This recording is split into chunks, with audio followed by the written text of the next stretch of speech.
Incontinencia urinaria y encopresis. La incontinencia urinaria la conocemos como cualquier tipo de pérdida de orina que salga por la uretra. Y la encopresis es la evacuación de heces de consistencia tanto normal como anormal, de forma repetida, involuntaria o voluntaria, y que se produce en lugares que no son apropiados para ese propósito, incluida la ropa interior. Y esta encopresis no es debida a que haya algún trastorno somático del paciente. El guión que vamos a seguir es los tratamientos de la incontinencia urinaria, los absorbentes, recomendaciones de esos absorbentes, técnica de colocación de empapador y pañal y la propia encopresis. Tratamiento de la incontinencia urinaria. Fundamentalmente tenemos 4. Las medidas educacionales, tratamiento farmacológico, tratamientos quirúrgicos y tratamientos conservador. Dentro de las medidas educacionales tenemos una misión programada, que normalmente lo que se hará es fijar un intervalo de tiempo para el vaciado de la vejiga, aproximadamente cada 2 horas, y luego tenemos la ejercitación del suelo pélvico, como por ejemplo podría ser a través de los ejercicios de Kegel o de los conos vaginales. Con los ejercicios de Kegel buscamos el fortalecimiento de los músculos de la base de la pelvis y lo que se hace es unas 15 a 20 contracciones de la musculatura del suelo pélvico. Y por otro lado tendríamos los conos vaginales, que básicamente son pesas que se meten en el interior de la vagina, y esto hace que se ejercite la musculatura del suelo pélvico al intentar que no se salgan los conos. Por otro lado, tendríamos los tratamientos farmacológicos, que básicamente lo que trataría es de intentar retener esa orina.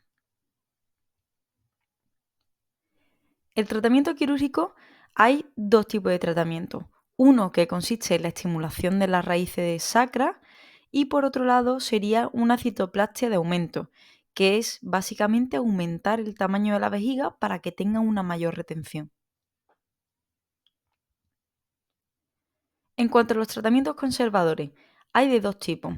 El invasivo, que sería la aplicación de una sonda vesical, y por otro lado tendríamos los tratamientos no invasivos, como es el colector externo y los absorbentes.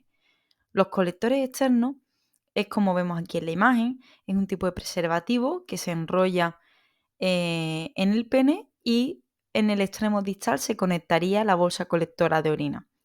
Esto sería un tipo y por otro lado tendríamos como una especie de bragas colectoras que se acoplan bien a la anatomía del paciente y en el momento que hay ese escape de orina caería la bolsa colectora.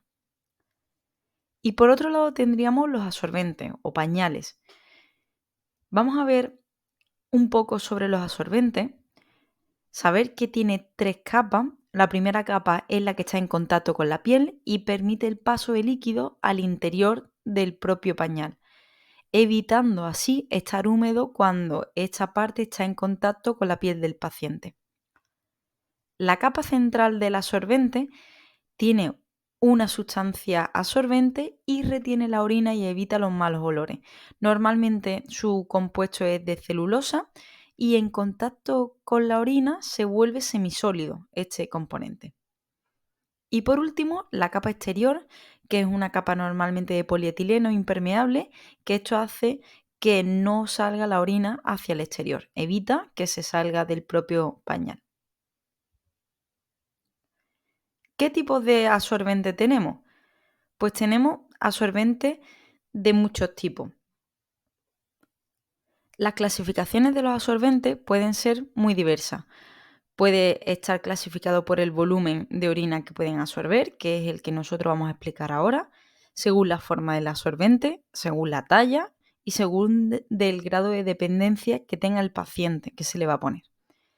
Dependiendo del volumen que pueda retener el absorbente, tenemos absorbente de día de absorción ligera, que su capacidad de absorción es entre 50 a 300 mililitros y normalmente se indica para incontinencias urinarias leves. Absorbente de día tiene una retención de entre 600 a 900 mililitros y está indicada para incontinencia urinaria moderada. Los absorbentes de noche, entre 900 a 1200 mililitros, y está indicada en incontinencia urinaria moderada y severa. Y luego tenemos los absorbentes de supernoche, que retienen de 1200 a 1500 mililitros y tienen una indicación para incontinencia urinaria severa. Los absorbentes deberían ser el último recurso para el tratamiento de la incontinencia urinaria en los pacientes. Recomendaciones a tener en cuenta. Al paciente siempre tenemos que mantenerlo limpio y seco y también vigilar la piel de la región tanto genital, sacra y glútea, ya que el contacto de la orina con la piel puede hacer que se cree una irritación continua y esto en último lugar podría llegar a acabar en una úlcera. Veamos la técnica de colocación de una empapadera y un absorbente o pañal. Lo primero que tenemos que hacer es preparar el material. Prepararemos absorbente, la empapadera, bolsa basura y guante. Realizaremos una higiene y colocación de una higiene de mano y una colocación de guante y luego pondremos al paciente en decúbito supino y preservaremos siempre su intimidad. Desabrochamos el pañal y enrollamos los extremos y la parte central hacia el centro y ahora giraremos al paciente hacia un lado, flexionando la rodilla contraria para que nos ayude en la mecánica del giro. Especial cuidado con los brazos, entre cruzarlos por delante o pasar el brazo contrario a la pierna por debajo de la barbilla. Terminaremos de enrollar el pañal hacia adentro y lo meteremos por debajo del paciente. Colocaremos el nuevo pañal o, si es el caso de una empapadera, a la altura de la cadera y meteremos la mitad por debajo del paciente. Pondremos nuevamente al paciente en decúbito supino y posteriormente lo vamos a girar hacia el lado contrario utilizando la misma técnica que acabamos de nombrar.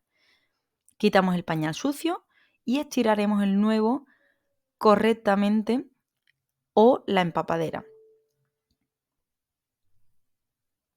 Posteriormente colocaremos al paciente en decúbito supino, pondremos los adhesivos del absorbente y ajustaremos bien el pañal a la parte anatómica del paciente.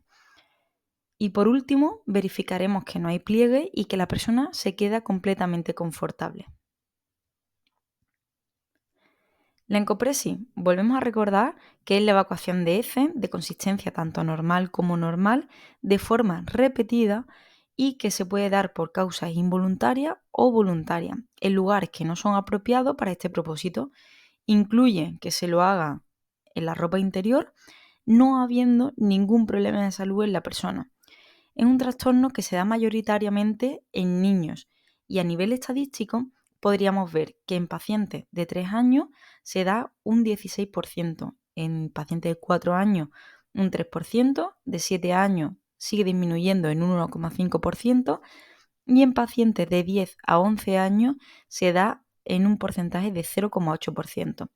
Hay factores que predisponen a que la encopresis se dé en niños, como puede ser un aprendizaje inadecuado de los hábitos higiénicos o que haya un estrés psicosocial a su alrededor, como podría ser la entrada a la escuela o el nacimiento de un nuevo hermano. Los tipos de encopresis que nos encontramos son fundamentalmente dos. Uno que es intencional, en el que el niño sí que ha adquirido un control del esfínter, pero realiza deposiciones en lugares que son inapropiados, normalmente por respuestas a tensiones familiares, consecuencia de un proceso de desorganización del niño, tensión emocional o como una represalia contra los cuidadores. Y por otro lado, tendríamos la encopresis involuntaria, en el que el niño no ha adquirido un control del esfínter y esto normalmente puede aparecer por procesos de estreñimientos crónicos. Por lo tanto, la retención de heces es incontrolable porque se dan normalmente diversos motivos. Puede haber dolor porque se haya producido una fisura anal de este estreñimiento. Hay una experiencia negativa con la retención y entonces el niño directamente no hace ni el esfuerzo por retenerla. Puede llegar a haber una impactación fecal y el niño posteriormente suele perder la conciencia del paso de las heces de forma involuntaria y no se da cuenta. Y también hay una habituación al olor, por lo tanto el olfato a ese olor tan fuerte de las heces no se da cuenta. Y esto sería todo. Muchísimas gracias.